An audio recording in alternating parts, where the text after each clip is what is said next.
Hi, I'm Tony Northrup, and today I have the brand new Canon 6D, and I'm going to give it a review for you by performing a series of real-world tests. We're going to go over portraits and sports and wildlife and night photography. We're also going to cover how it records video, and finally we'll follow up with some more objective lab tests for those who are a little more analytical. Now, the Canon 6D is Canon's new full-frame camera. It's the entry-level full-frame camera, and the body is priced at about $1,800. That's really interesting because the Canon 70, which is their top-end compact camera, is at about $1,400. So now you can make that jump to full-frame for only about $400, and I know a lot of people are going to be wondering if they should upgrade from their Canon 7D. So I will answer that question for you. I have a 7D here. I also have a Canon T3i for those people who are wondering about upgrading from more of the entry-level cameras. If you're thinking about the higher-end cameras, I also have a copy of the Canon 5D Mark II and the Canon 5D Mark III. So it's going to be really interesting to see how these different cameras perform in various real-world scenarios, testing image quality and low-light abilities and autofocus systems and just general handling. So let's get started. I have my co-photographer and wife back here, Chelsea. She's once again agreed to model for us. So we're going to take some portraits of her here in this mostly natural lit environment. Watch this video in 1080p if you can, so you see all the detail. And I would just ask you, which of these two pictures do you like better? At a glance, you probably can't see any difference.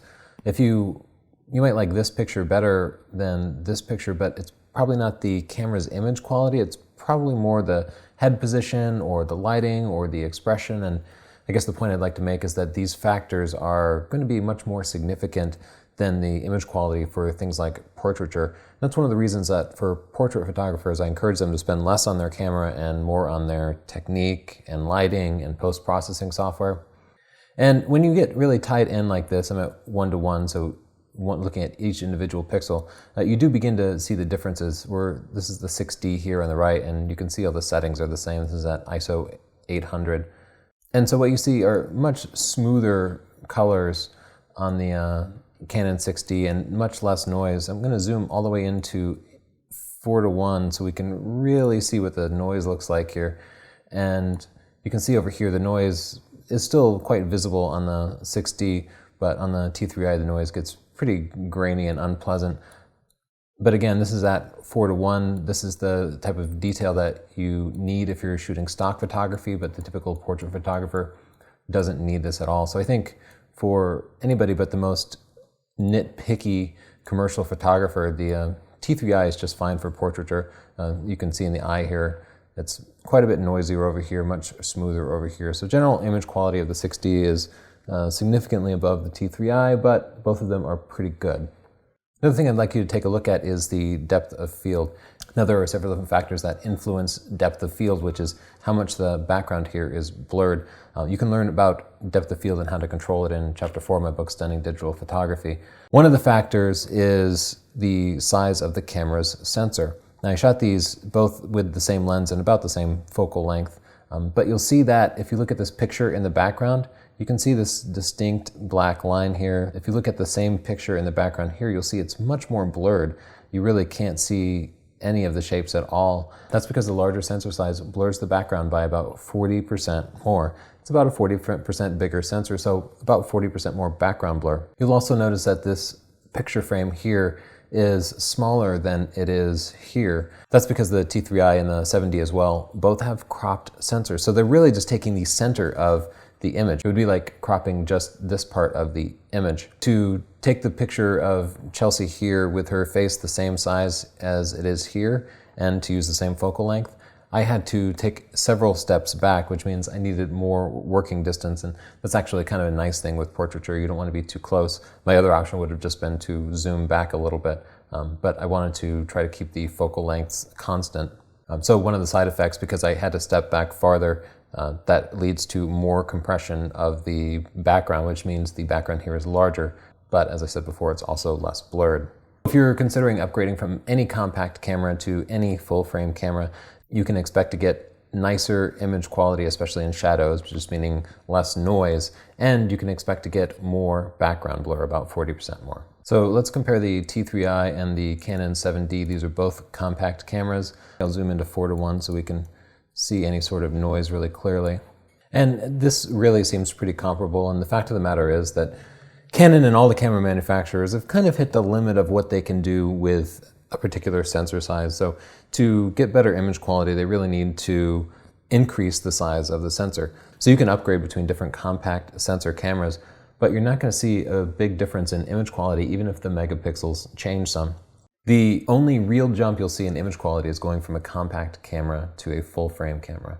You have the Mark II on the left and the 6D on the right here. And at 1:1, I really can't see any difference in image quality, so I'll zoom into 4:1. And as before, they're both full frame cameras. Even though the Mark II is quite old, the difference here is indistinguishable. So now let's compare the 6D to the Mark III. Now, as with the Mark II, the image quality between the 6D and the Mark III isn't going to be any different. But I would like to make a pretty important point here. I focused on Chelsea's nearest eye using the most outside corner sensor. And you can see the Mark III allowed me to put Chelsea much closer to the edge of the frame. If I were using the 6D and I wanted Chelsea's eye to be over here, I would use the focus and recompose technique. But focus recompose isn't particularly precise, especially when you're using pro lenses and really short depths of field. Just to give you an idea of how short the depth of field is with this portrait lens, I'll zoom into 1:1 here, and you can see that while this eye is completely sharp, this eye is completely blurred. Focus recompose changes that focal plane just a little bit and leads to everything being a little bit out of focus. So it really is helpful to have the focusing sensors as far out as possible because it just gives you the most flexibility, even if you don't need that extra focusing speed. Well, in summary, I think the best value for you is to get a compact camera if the type of work that you're doing is natural light portraits. Unless your budget is more than like $3,000, I'd get a base model camera like a T3 and put the rest of your money into lenses and flashes and maybe a tripod and backgrounds and light modifiers, all those things that'll make your portraits noticeably better. The more expensive cameras will not make natural light portraits noticeably better. Now, I did find a little bit of image quality improvement going from the T3i to the 7D, and then from the 7D to any of the full frame cameras, but we're really just splitting hairs. I don't think these differences are differences that anybody would notice looking at an 8x10 or 11x14 print. You really won't see the difference. Where you will see the difference is by spending more money on good lenses for your portraiture. If you decide you do want to go to the full frame cameras, well, the 6D presents really the best value once again. The autofocus system is not nearly as good as the Canon 5D Mark III. And if you are super rich and you don't care about the extra, $1,200 or whatever the difference between the 6D and the Mark III is at the time, then go ahead and get the Mark III because it's clearing away a better camera. I love that the autofocus points go right to the left and right thirds of the frame that lets you just put the eye at that third and focus right on it without having to do focus and recompose. It makes the shoot go quite a bit faster. But how much is your time worth? Is it worth more than $1,000 to speed up those shoots by a fraction of a second that it takes to focus and recompose? Well, if you're interested in the focus and recompose technique, check out Chapter 4 of my book, Stunning Digital Photography, and check out Chapter 6 of Stunning Digital Photography for tons of information about portrait techniques, including lighting and equipment. Now I'd like to take some shots in the studio, and I'm not doing this just to represent studio portraiture, but I'd like to represent any time you have kind of ideal lighting. If you happen to be outdoors and it's nice and sunny and you can shoot at ISO 100, this is going to be a good test for what the camera's image quality is going to be under ideal circumstances. Now we have a still subject here, so I'm not worried about the autofocusing, and we don't need to worry about high ISO noise or anything like that, just the best quality we can hope for. So let's see how each of the cameras performs in the studio. Back at the computer, let's jump right into the most intense part of the test. We'll look at a close-up of Chelsea's eye, zoomed in 8:1. So this is 8 pixels for every real pixel. And this is comparing the 7D with a compact sensor to the 6D. And I'm hard-pressed to find any visible difference. I would not be able to distinguish between these two cameras if I didn't already know. They both render skin tones really beautifully, and there's just intense amounts of detail. As with the 7D, the skin tones here are just beautiful, and there's just tons of detail, and I'm unable to distinguish the difference in the image quality between the two cameras. If you're going to be working in a studio, or even if you just know you're shooting still subjects in ideal conditions, I think any of those bodies, or even the lower end Canon bodies, would be just fine. I see lots of pro portrait photographers working with the base models, even the T3, and they get great results because it's not so much about the autofocusing system or even the image quality as it is about having nice lights and good poses and being able to work with people. Those are much more important factors. And something I'd like to bring up, if you're thinking about going for the 5D Mark III and this is the style of shooting that you do, well, you are probably going to be better off getting the 6D. That will save you about $1,500 American. And that's enough money to buy this whole set that you see here. Lights, backdrop, everything. And do you think you're going to take better pictures with 5D Mark III and no studio, or a 6D and a full studio? So it's all about how you spend your money, and your money might be better spent on lights and software and props and such. I'll also add that there are a couple of usability differences between the different cameras. Now, I'm kind of spoiled by the 5D Mark III and its really wide autofocus range. I can select an autofocus point just about anywhere on the sensor and focus on the person's eye, even if their eye is way off center. That means I don't have to do the focus recompose technique that I describe in Chapter 4. Now, it's okay to do the focus and recompose, especially in a studio where you're probably using a higher f-stop number and you have a longer depth of field, but it does slow down the process a little bit. So the 5D Mark III, definitely nice to have, but unless you have a huge budget, it's probably better off spending your money elsewhere. The single most common reason I hear people want to upgrade their camera is that they can't get good pictures of their kids' sporting events. It's always an indoor sporting event like basketball or volleyball or indoor soccer, and the problem is their pictures are blurry. Either the shutter speed is too slow and there's motion blur, or their camera just isn't focusing on the action. So it's hard for me to go take pictures of an actual sporting event to use for this test because I would need model releases for everybody on the field and of course from their parents and then people in the stands even.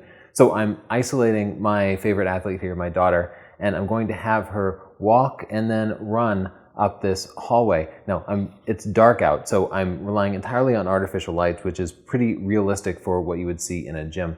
And we're going to use this to simulate both sporting events and indoor weddings where people need to use a camera to photograph people, say, dancing. Now, I'm going to set the camera to continuous focus. I'm going to use the center autofocusing point. The lens I'm using is the Canon 24-105 f4 because I think it's closest to what the typical camera user is going to be using. So let's take a look at some pictures. I took several hundred pictures with each camera, and here's a sampling of the results so we can check out the image quality first. I'll compare the T3i to the 7D. I do think the image quality itself is pretty similar, which is to say both are really, really bad. So now let's compare the 7D and the 6D. Here we see the benefits of the modern full-frame Canon camera. The image quality is just much, much better than the 7D. And in fact, you'll see that the 6D's auto exposure system chose a higher ISO, chose ISO 20,000 compared to the 7D's top end limit of 12,800. So the fact that it's natively designed to work with these higher ISOs really allows it to provide a strikingly better image quality. This on the right, the picture from the 6D, I think is usable. You could put this on Facebook, you could even make a print. The picture from the 7D is really pretty unusable. Like, just look at the detail around the eye here. You can barely see the iris at all. Even zoomed out like this, the difference is pretty distinct. You see just visible amounts of noise, even at this really small scale. And over here, no noise at all at this level, no noticeable noise. Here we have the 6D and the 5D Mark III. And image quality wise, I really don't see a difference here. Even zoomed in, they both look good. Let's take a look at the 5D Mark II versus the 6D. I actually feel like the 6D did a better job than the Mark II did here. It's showing quite a bit more detail too if you look at her earring. So I feel like because the 6D was designed for these higher ISOs and designed to work in better light, it actually does a significantly better job than the Mark II. But I feel like the 6D is on par with the Mark III as far as image quality goes. In most of these comparisons, I'm finding not a dramatic difference between the image quality between the different cameras, but this sports segment has proved something very different. The full-frame cameras really shine here. Now, everybody complains about the autofocusing system on the 6D. It's certainly not as sophisticated as the 5D Mark III, but I found it was actually better than the 7D's autofocus system. And the 6D's image quality was just so much better at those high ISOs that you have to use in indoor gym environments. So if you're looking to take pictures of your kids' basketball or volleyball game and they're playing indoors, I really think you can't beat either the 6D or the Mark III. Now, if you're comparing the 6D or the Mark III, they have similar image quality, and the Mark III's autofocus system is definitely better. With the 6D, you'll be limited to using that center autofocus point, and you'll really have to make a point to keep it on a contrasty part of the subject. Maybe that's black lettering on a white jersey, and you wouldn't want to keep it on, say, a person's face, which doesn't have a lot of contrast in it. So with the Mark III, you kind of get more flexibility. The Mark III is easier to use because the Mark III will just focus on anything, just about any part of the frame. You can use so many of the different autofocusing points to record action. The 6D, you're stuck using that center autofocus point, which means if you want, say, your subject to be in the right third of the frame, something I discuss in Chapter 2 of Stunning Digital Photography, the rule of thirds, well, you're going to have to do that by cropping because you're always going to be autofocusing in the center of the picture. And cropping's okay, especially in sports, where subjects tend to be far enough away that you can't reach them with your telephoto zoom anyway. Another important factor in sports is the frame rate, how many pictures you can take in a second. And here the 7D is the clear winner. It takes pictures really fast, about 8 pictures a second, which is faster than any of the other cameras, even the 5D Mark III. There's a problem with the 7D though, and that's that if you're shooting RAW, the buffer fills up really quickly in just a couple of seconds, and suddenly your camera stops taking pictures, and that can be really frustrating because that means you have to start taking pictures at that very second when your kid is about to score a touchdown or make a basket. You can't just keep shooting pictures for multiple seconds at a time. Now, you might be able to get a memory card that records them a little bit faster, but the buffer is still really limited in the 7D. If you compare it to the 5D Mark III, I get about 33 shots in a row on the Mark III. Shoots slightly slower, but it's still about 6 frames a second, so it's almost as fast as the 7D. Now, the price difference between the 7D and the Mark III is pretty huge, but point being, the Mark III is definitely the ideal choice for these sorts of indoor sports events. The 6D only shoots at about 4 frames a second, so it's quite a bit slower. You're going to be getting fewer shots, and that means you'll have to pick one of those 4 shots that was taken in a second instead of one of 6 shots, and you might not get the precise moment that you want. Basically, if you take more frames per second, the odds of getting that perfect moment are a little bit better. I think 4 frames a second is plenty though, and therefore I think the 6D presents the best value for cameras used for these sorts of indoor sports events. Now, if you're rich or your sports events pictures are really important to you, by all means get the 5D Mark III, or maybe even upgrade to the 1D series, the really expensive $6,000 to $7,000 camera bodies. Oh, and one more thing. The cameras have different maximum shutter speeds. The T3i and the Canon 6D have a maximum shutter speed of 1/4000th of a second. That's the fastest the shutter can cycle. The 7D and the 5D Mark II and the 5D Mark III all support a maximum shutter speed of 1/8000th of a second. So that's twice as fast, basically. Now, for typical sporting events, you are shooting at maybe 1/500th, 1/1000th, 1/2000th. There's not even too much of a reason to ever need to go to 1/4000th. But if you are shooting a particular event that requires really fast shutter speeds, I can't even think of anything, but every now and then somebody really needs 1/8000th of a second, so you'll need to either get the 7D or the Mark II or the Mark III for that. Chelsea and I have spent the last several days chasing birds and other types of wildlife with the different camera bodies. So let's take a look at how those images turned out. Let's start by examining a test of the focusing. Here's an example. This is the Mark III, and you can see most of these shots are in focus. This one's out of focus, and this one's in focus, and then out of focus, and out of focus. This is how wildlife shots typically go. If you have a moving subject like this, you'll get some shots in focus in any given set, and some will be out of focus. I rated all the ones that were in focus with 3 stars and the ones that were out of focus with 1 star. So let's look at just the 6D pictures. And you can kind of judge by the number of ratings here that are in focus and out of focus to see how it did. You can see that as birds get closer, it becomes much more challenging on the focusing system. The focusing system just has to work harder. It's also harder on the photographer because the bird's moving around in the frame more. And you can see here that out of these shots, the 6D got only 1 properly in focus and the rest were pretty well out of focus. As the birds were farther away, the focusing worked much better just because it's easier. The focusing system has less work to do, and it's also easier for the photographer to keep that center focusing point right on the birds. That was the challenge with the 6D. I had to use the center focusing point only. With the Mark III, I could expand it because it just has more cross-type sensors. They just work better, and having that wide focusing area made it much faster. Overall, the way it turned out is the Mark III got about 67% of the shots in focus, and the 6D got 56% of the shots in focus. So that gives the Mark III about 20% more shots in focus just because of the improved autofocusing system. However, there's another factor. The Mark III shoots at 6 frames per second. The 6D shoots at 4.5 frames per second. So the Mark III is taking more shots and getting more in focus. That means that on any given run with say a bird coming at you when you're taking pictures, you're going to get about 60% more in-focus shots with the Mark III.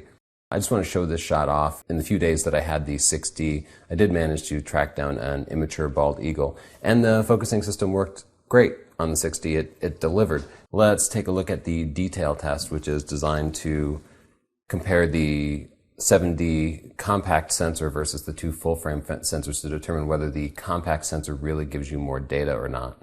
As we compare the Mark III and the 6D, we see similar amounts of detail, which is to be expected. The sensors are just about the same. For still subjects where the focusing isn't so much of an issue, or the subject's moving slowly like a bird in the water here, either camera will do just fine. Let's compare the 7D and the 6D. Now this is really interesting because the Canon 7D has a compact sensor. Essentially, it brings you 60% closer, so it turned my 500mm lens into an 800mm lens. That's why the subject is so much bigger in the frame. On the 6D, the bird is quite a bit smaller, even though it was at the same distance. So that compact sensor is a disadvantage in most areas of photography, especially in areas where you want to minimize the amount of noise, but it's a huge advantage when you're shooting wildlife. Now you see a great deal of grain here on both cameras. It was quite dark. It was overcast and snowing. You wouldn't see this on a sunny day. You'd be able to shoot at ISO 100 and get nice clean shots. But even though these pictures are grainy, you can see that there's a ton more detail in the 7D. Specifically, look at the water on the duck's back here. You can see little droplets quite clearly. And then if you look at the picture on the 6D or the Mark III, you'll see you just really can't see that level of detail. The picture on the 7D really looks much better. And for that reason, I'm going to recommend that the 7D be your choice for wildlife photography anytime you can't fill the frame with your subject. Now, if you can fill your 500mm lens or whatever telephoto lens you're using with your subject and a full-frame camera, the full-frame camera will definitely give you more detail. If you read Chapter 8 in Stunning Digital Photography, you'll learn how to set up a songbird studio that lets you get really close to songbirds. And I fill the frame all the time with my 5D Mark III and get incredible detail with it. But when you're out in the field and you're trying to get close to wild animals, you just can't get as close as you want. And you always end up cropping no matter how big your lens is. The 5D Mark III is the penultimate choice. If you can spend $10K on a body and lens, get that. If your budget is under $3,000, I would go for the 7D. So now we're going to test the camera's night photography capabilities. Now, all these cameras will be able to take great shots at night at ISO 100, but here's where we'll see the differences. Some of the cameras will be able to better recover blown out highlights like you see in the house behind me, and some of them will show more shadow detail. These are the characteristics that we look for in a good camera for night photography. Lots of dynamic range, so we'll be shooting raw with all of them, and then we'll be able to push and pull the pictures a little bit in Lightroom to see how much detail we can recover. I'm also going to look at the camera's ability to focus at night, because when you're shooting at night, well, often you can't get enough light to properly focus, and manually focusing is really tough because your eye simply can't see. So it's going to be easy focusing on the lights, but I'll also take the cameras and try to focus in darker situations and report back to you on how they work. Finally, I'll take a look and see which of the cameras have an electronic level. That's something I find really useful at night because you can't see well enough to level your camera physically with your own eye. Here we are in Lightroom looking at the images from the 5 different cameras. You can see this really did test out the extreme dynamic range. We have a bunch of information in the shadow area of the histogram here, and then some in the peak highlight area, even going off the right side of the histogram. So we can measure both the shadow detail and highlight recovery.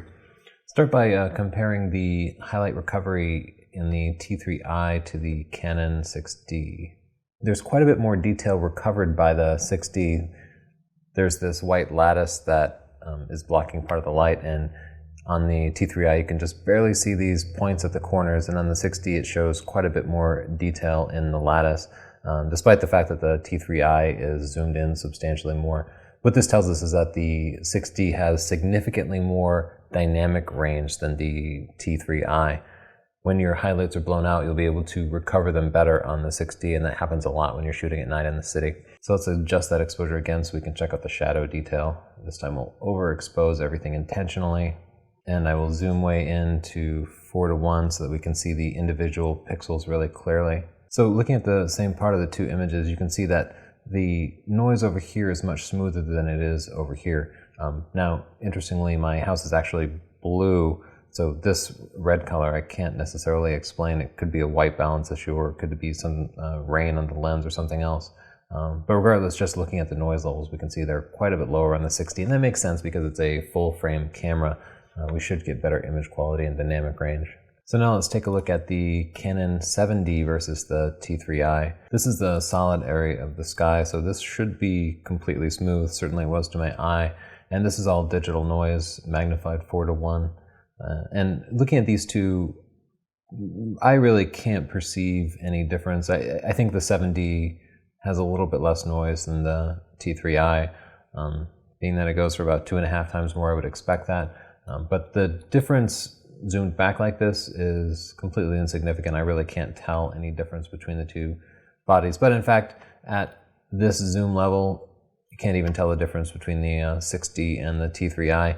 And the point I'd like to make is that these are all awesome cameras, and you have to be really, really nitpicky like I am, going in 4 pixels to 1 pixel just to be able to distinguish the difference between the cameras and what you really get for the extra thousands of dollars. So the 6D is better than the T3i, and the 7D is better than the T3i. Let's compare the 7D and the 6D. The 7D, of course, on the right here being a compact sensor, and the 6D being full frame. Once again, looking at a solid area of the sky, the 6D has substantially less noise than the 7D. So the full frame sensor does make a difference here in reducing visible noise. Let's do the same comparison between the Mark III and the 6D. And here I really don't see any difference. Let's look at the 6D versus the Mark II. Again, I really don't see any difference. So one final comparison between the Mark III and the Mark II. And again, really no noticeable difference in these shadow areas. So that gives you a good idea of how the camera's image quality performs at night at ISO 100. Now, if you're interested in night photography techniques and getting those nice clear shots at night, check out chapter 10 of Stunning Digital Photography, my book. Now, the compact cameras had noticeably more noise than the full frame cameras, but I can't say that I saw a whole lot of difference between the T3i and the much more expensive 7D, and I didn't see any noticeable difference between the Canon 6D and the more expensive 5D Mark II or much more expensive 5D Mark III. So if image quality is your main concern, I think the 6D presents the best value, but you should know you can go for even the base model Canon and get really great results at night. You don't need to spend much more to be happy with your pictures. Now, there are other factors that influence night photography, and to me the most important is having a good live view display, because it's difficult to look through the viewfinder often at night. Often there's not enough light to see well with your eye as you're looking through the viewfinder, and because the camera's mounted on a tripod, it's often at a weird angle that's difficult to get your head down to. Therefore, it's really nice to be able to use live view whenever you can at night. The T3i has a unique feature in that lineup, in that it has an articulating display. So you can flip out the screen and watch the live view from any angle. So if the camera is low to the ground, you can just pull out the display and turn it up to you. However, the display isn't all that bright as it gets dark. Now, in a city, you're going to be able to use that just great. So if most of your night photography is in the city, go for the T3i. That articulating display is really helpful. If you're out trying to take pictures of stars, this display goes completely black and it's completely useless. And you're only going to be able to put your eye up to the viewfinder and look through it. The 7D and the other cameras don't have that articulating display, but you can use the live view on all of them. Unfortunately, the 7D and the Mark II also don't have bright live view displays that you can see in rural areas at night. They'll work in the city, but not in total darkness that you get out in the countryside. The Mark III and the Canon 6D, the newer of the two cameras, have this great live view display that actually amplifies the light coming in. So it's actually easier to see your surroundings on the live view display than it is by looking through the viewfinder. It's almost like having night vision goggles, and they work just great. So for the avid night photographer, I would definitely push you to one of those two cameras, the Mark III or the 6D, for the purpose of using that bright live view display. Now, the 6D is much cheaper than the Mark III, so I would urge you to get that one because I think it's the best value. Autofocusing really varies between the cameras too. The 7D and the T3i really struggled autofocusing at night, and so did the Mark II, even when using the center autofocus point. The Mark III and the 6D both do much better. They all need some help in really deep darkness, especially out in the woods, and I give you techniques to improve your autofocusing in Chapter 10 of Stunning Digital Photography. But I found that the 6D actually autofocuses in slightly more darkness than the Mark III, and that does correspond to what Canon is saying about the cameras. They say that the 6D focuses down to -3 EV, which is just a really dark level of brightness, and that's quite a bit better than the Mark III does, which goes down to -2 EV. So I don't know that you should switch from the Mark III to the 6D for that, but if you're looking for a new night camera, the 6D does better than any of the others.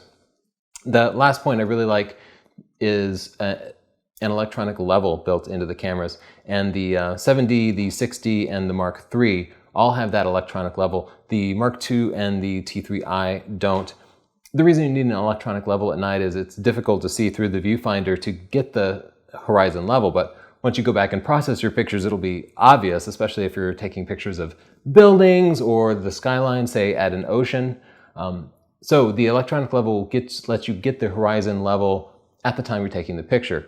If you don't have that, then you're going to be on your computer leveling things in post, which means the pictures get cropped down to smaller proportions, and you lose some megapixels and therefore a little bit of detail, and maybe it's even an important feature in your picture. You can get a bubble level that fits into the hot shoe of your camera for just a couple of dollars, but they're kind of a pain and you're fumbling around in your bag trying to find it at night. Anyway, it's just really nice to have that electronic level in there, but it's definitely not a need to have. So in summary, the 6D is the best camera I've ever used for night photography. Now for what is, in my opinion, the least important of the tests, and this is the lab test. I took each of the different cameras and mounted them to the same lens attached to a tripod and took pictures of a little setup that I created to simulate skin tones and a great deal of shadows and highlights with different colors. So let's dig right in and see how the different cameras did. So I'm just going to give you the highlights here. I'll start out with a comparison of the T3i and the 7D at ISO 100. And what we see here and throughout all the tests is that the 7D has significantly less noise than the T3i. Zooming into 4:1, we see that the T3i here on the left has significantly more noise than the 7D. However, zooming back, you probably would never notice a difference. So you won't necessarily see it on Facebook. You might not notice it in a print, but if you're a pixel peeper, you will notice it. Also notice that even at ISO 100, the 7D has richer colors. The saturation is just overall better and truer. So let's compare the 7D to the 6D. This is a really interesting comparison because the 6D is just $400 more. My feeling is you get substantially better image quality. The jump is even bigger than the jump from the T3i to the 7D was. Going to that full frame sensor really makes a big difference, and this is a 4:1 zoom of the yellow parts of the image. And what we see here is just much less noise on the 6D. At the same time, nobody's ever going to notice it on Facebook, even in an 8x10 print. But if you're doing, say, commercial work, or if you're just obsessed with pixels, well, the 6D does give you that extra cleanliness that you might be looking for. Let's just look at these letters and how they each render them. The 7D, as you can see, put this red fringe around all of the letters. It's just white on black. None of these extra colors exist in the real world. And the 6D, on the other hand, gave it this unnatural green fringe. It's chromatic aberration, and it happens with every camera. A word about the processing. I processed all of these using Lightroom. I shot RAW within the camera, and then processed them using the default setting. So the processing is identical and from RAW. In the test, I found the 6D had the least chromatic aberration, but there are definitely examples where the 6D has worse chromatic aberration than the other cameras. So let's compare the 6D and the Mark III at ISO 100. Here in the yellows, we can see the 6D has substantially less noise, in my opinion, at ISO 100 than the Mark III did. Check out the chromatic aberration on the two cameras. In this particular example, we can see the Mark III's aberration is far worse than the 6D. The 6D has a little blue-green fringing at the top of the O here, whereas the Mark III renders it with this just distinct outline around all the letters. And so overall, the image quality, you'd have a hard time distinguishing the images taken by the 6D or the Mark III under any normal circumstances, but really pixel peeping, I think the 6D is a little bit cleaner. Well, let's jump up to ISO 1600. Just for the sake of comparison, let's look at the T3i versus the 6D. At this zoom level, you can see the 6D renders colors a little bit richer, and everything in general looks smoother to my eye. Check out the shadow detail in the yellows and blues, and here we can really see this noise on the T3i is much worse than it is on the 6D. Check out the eye detail on my dad, and here in the flesh tones and the well-exposed parts of the picture, we can still see substantial noise on the T3i that we don't see on the 6D. So no doubt the 6D is a big step up from the compact sensors. Let's compare it to the Mark III. And here to my eye, at the flesh tones, I couldn't distinguish between these two pictures. I wouldn't know they were taken with different cameras. Thinking about upgrading from the Mark II to the 6D, here in the shadows, I think the 6D is a little bit cleaner. Same thing here, a little bit cleaner, a little bit better rendering. Let's quickly look at the differences at ISO 6400. This is really pushing the boundaries of both the T3i and the 7D, and it shows the image quality is pretty bad. And if you're curious about the 7D versus the 6D, here's the difference. Once again, the 6D is just better. Like, look at the shadow detail here and the detail in the eye. It just looks nicer, cleaner. Here in the forehead especially, these skin tones are just much more jagged on the 7D, and they're much smoother on the 6D. So that's a good upgrade. Quickly compare the Mark III versus the 6D. And, looking at this, it's hard to tell the difference again, but I feel like the 6D is just a little bit smoother, especially in the shadow areas. Looking at the skin tones here, smoother still. Let's jump up to ISO 25600. I think one of the big perceived advantages of the 6D and Mark III are that they have these higher ISOs, but honestly, so do the other cameras. You just have to know to push them and pull the exposure so that you basically underexpose the picture and then adjust it in post. Zoomed back, you can see at this level the 7D, just as before, has richer colors and smoother grains. And when you zoom in, you can see they're both terrible, but the 7D is a little bit cleaner. Let's compare the 7D to the 6D at this ISO 25600. And here you can see, well, boy, the 6D just looks much, much better. The colors are nice and rich. This blurred background here is nice and smooth, whereas it is just much, much noisier here on the 7D. And if you just look at this eye detail here, you can see on the 6D it's just much cleaner and neater than it is on the 7D. So of course the 6D has better image quality. Let's look at the 6D versus the Mark III. And at 1:1, I just can't see any difference. Let's zoom in a little bit. Let's get into 3:1. I felt like the 6D had some distinct but slight advantage at the other ISOs, and I'm just not seeing it here at ISO 25,000. So let's jump all the way to ISO 100,000 now. On both the T3i and the 7D, I had to pull this 3 stops, so they end up looking pretty terrible. And if you compare that 7D to the 6D, once again, you can see just much richer colors. In summary, all of the cameras have great image quality up and through, say, ISO 800, and that's good news because that's where you spend most of your time. As you start to get into the higher and higher ISOs, we start to see big differences between the compact cameras and the full frame cameras. Surprisingly, the best camera all around was the Canon 6D. And I say it's surprising because it is the entry-level full-frame model. It's quite a bit less expensive than the 5D Mark III, but in my opinion, it did better.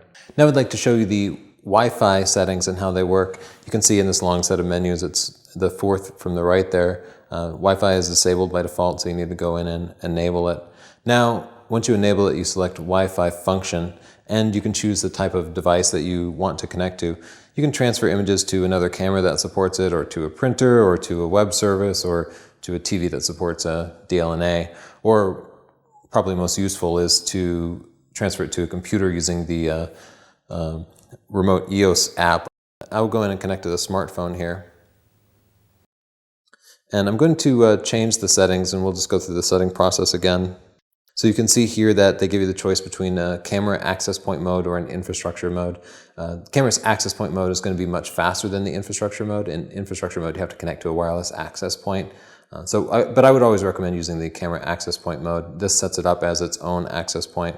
Now the easy connection is certainly the right option, but you can use the manual connection if you want to specify settings for it. So you can see now it's telling me that the smartphone needs to connect using connect to the C network here. So I'll go into my settings, Wi-Fi settings, and okay. Now we can see it prompts me for a network. I need to connect to C, and I need to do this every time I connect to the camera using the with the camera acting as the access point. So unable to join the network C.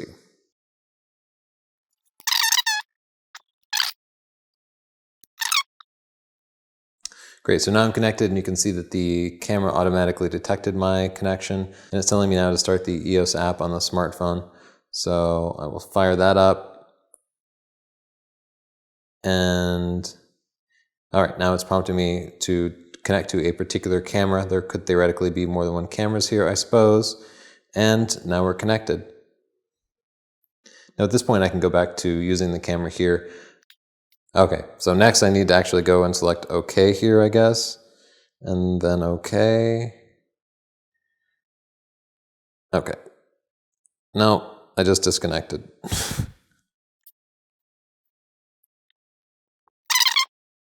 All right, good. So now it says we're connected to the camera.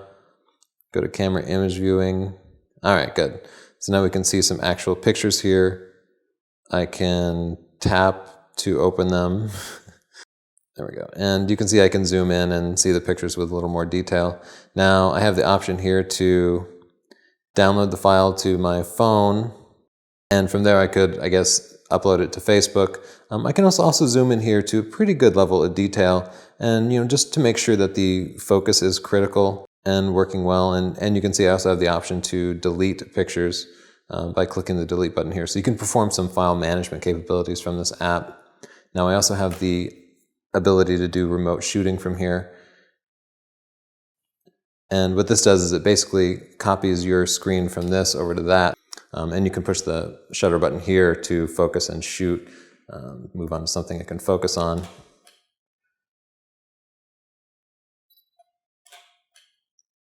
So I actually don't know why anybody would want to use that, but that's how it works. And this is my test of the video Moire. Moire is this interference pattern that happens with very fine patterns and checkerboards. You'll see it when you're looking at brick walls, or more commonly, striped and checkered shirts. That's why I've changed my shirt here. Now, you've never seen me wear this shirt before, and the reason is that it's a videographer's nightmare because it causes these crazy interference patterns. So looking at these results, we can see the Mark III is a little bit better than the Mark II, and the Mark II is a little bit better than the 6D.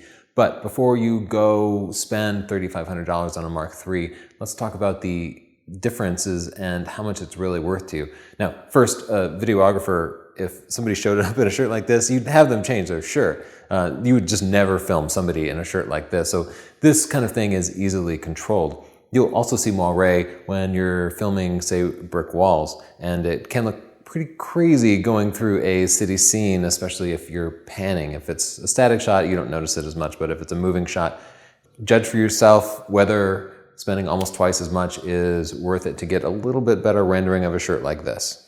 I'm standing at the stairwell now because of the prominent vertical lines in it. I want to demonstrate a problem with all DSLR video, and it's called the rolling shutter. Sometimes you'll hear it referred to as tearing. And what happens is, as you pan back and forth across a frame, the vertical lines in it will become slanted to the left or right, and the faster you pan, the more prominent it is.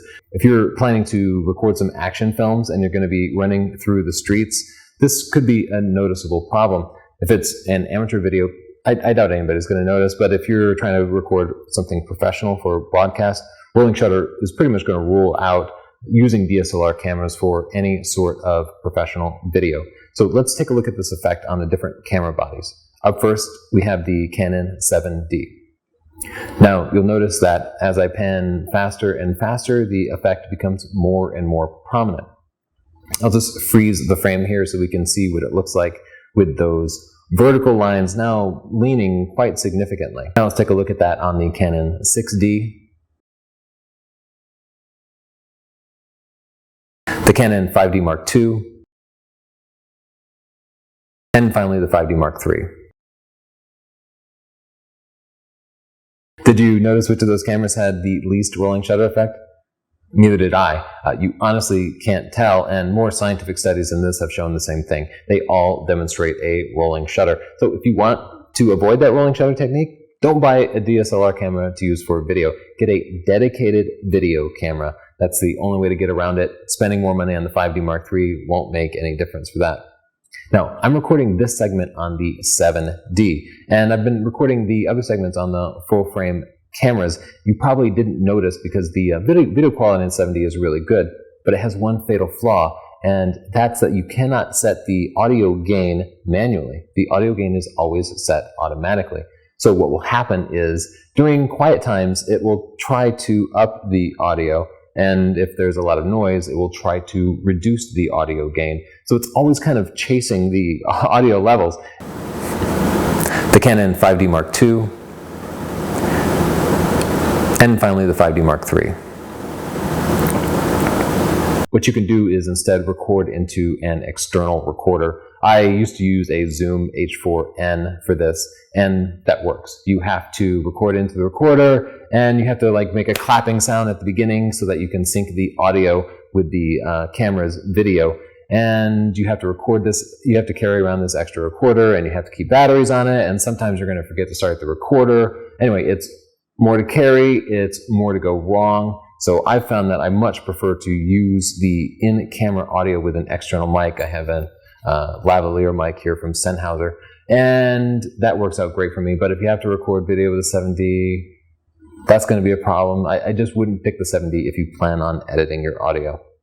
So that was quite a test, and you can see that the different cameras performed different tasks in different ways. And sometimes for some of us, it's going to be worth spending the money on the top end 5D Mark III. For example, if you're really into sports or wildlife photography and you have a high budget.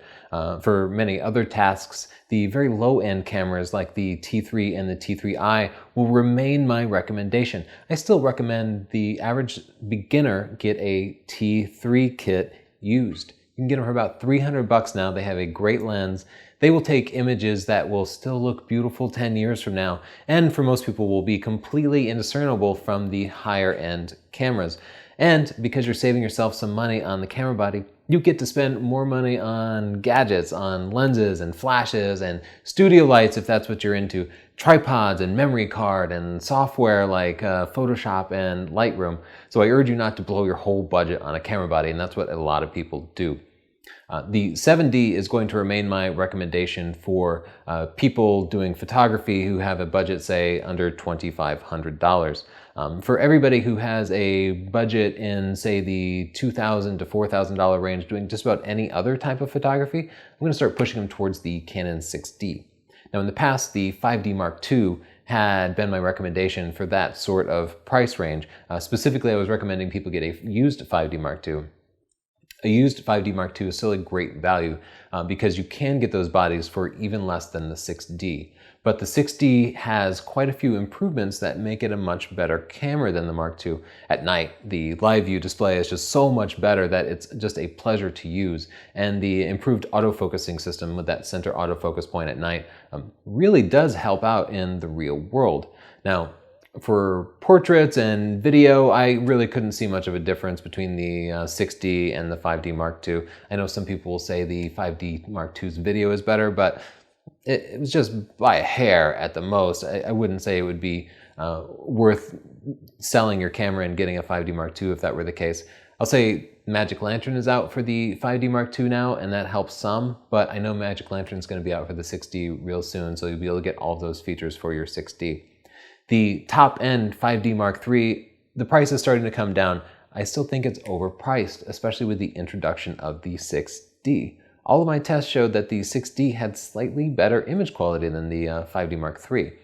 The Mark III still has some improved usability features, like the focusing system is clear and away the best I've ever used. And while it's faster than the 6D, no doubt, my favorite feature of it is just that the focusing points are farther out towards the edges of the frame. That means you can focus without using focus and recompose much more easily, and that means you get your shots in quicker, especially shots of action, because you can use so many more points for following continuous shooting. So there are my recommendations. If you have a ton of money, if you're a rich guy, get the 5D Mark III. If your primary concern is image quality, if you just want great images and you're an amateur and you have a little bit of time and you have a couple of grand to spend, get the 6D. For wildlife photographers, the 7D remains my recommendation, and I'm excited to see the 7D Mark II come out. And for everybody who's just beginning in photography, just go for the base level camera, specifically shop used. You know, the T4i and the T5i are out now. I know this. I still am pushing people to the T3 or the T3i because they're available at much lower prices. They're readily available on the used market, and they haven't really made any substantial improvements in the newer generation. So basically just go find the cheapest camera kit you can and do your best with it and enjoy it. One more thing, if you like this video, if you like my style, check out my book, Stunning Digital Photography. It has all the information you need to actually take great pictures. So once you get a camera that you like and your pictures aren't turning out the way you hoped, well, you have to spend some time learning. So this is a really inexpensive way to do it. And I have about 3.5 hours of video in it and constantly growing because I'm always adding new videos to it. You also get access to a private group on Facebook where I personally will help you out, and you'll get the benefit of working closely with other people who are reading the same material and studying to improve their photography. You also get free updates for life. So as new camera technologies come out, I will be there showing you just how that changes your photographic techniques.